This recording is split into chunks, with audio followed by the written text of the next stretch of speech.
friends, once again I welcome you in this video which will talk about art. Yes, in the previous video you have seen that what exactly art is. Yes, it is beyond than an ordinary activity. That's right.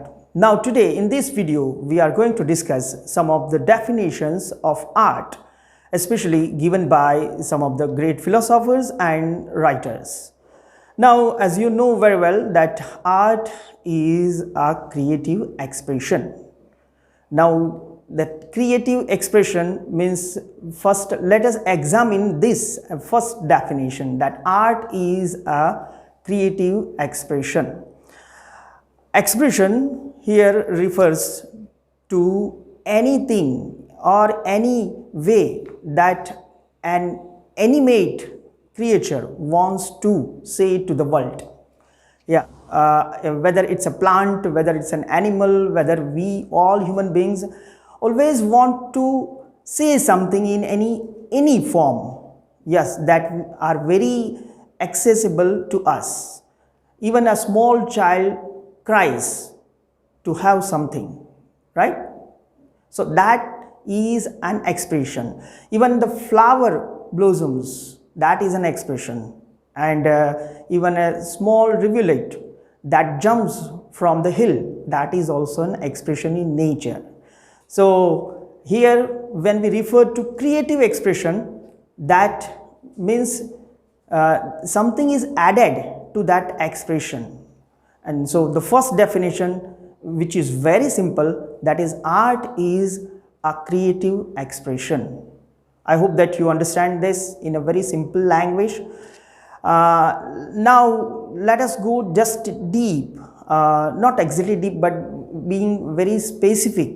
We will discuss some of the definitions here, and the second definition which has been discussed by Leo Tolstoy, very famous Russian writer. I hope that you understand very well the name of Leo Tolstoy. He says that art as use of indirect means to communicate from one person to another.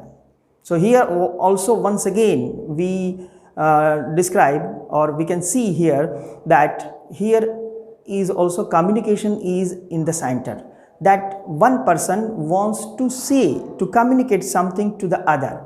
So it's an indirect way, not indirect way. And of course here I remember that art lies in concealing beauty.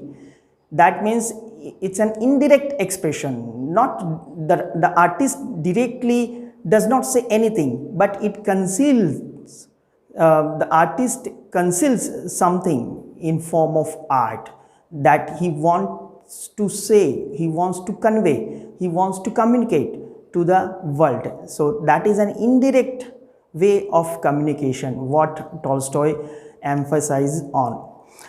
Next, the philosophers. Yeah, Plato and Aristotle. You must be knowing everything about that Greek two philosophers, Plato and Aristotle. Plato described art as an imitation in his very famous book, that the Republic, that he says that all art is imitation, means it's a copy. Here the word imitation is very symbolic, because according to Plato, that whatever there is in the nature, the artist just multiplies in any other forms. So it's an imitation. But his disciple Aristotle goes beyond one step. How? That he adds imagination in this imitation. For example, he says that art is not just an imitation, but it is an imaginative representation of nature. Yeah, that means it's not just a copy of a copy. It is not just a photographic image of nature, but the artist adds something of his own to that copy. exactly that he adds imaginative reconstruction or imaginative representation of the nature in it's a large sense that we can see that Aristotle's definition is far better, or we can say far important than the his master's definition. And these all definitions describe the nature of art. And now the definition that I want to express here, that is given by Mahatma Gandhi. Yes, what Mahatma Gandhi says about art, he simply says that art is a servant to life and nursing is her duty. Now here we must remember the very famous doctrine about art for life's sake. Yeah, that art serves so many purposes to the society. It's not just that it only gives a aesthetic pleasure to its a reader or its a witness, those persons who are witnessing the art, but exactly that Gandhiji focused on about the purpose of art, the function of art. So art has to serve the life in general, and nursing is her duty. So that's the basic, these four definitions that I have discussed here, that tells us something about the nature of art and the function of art.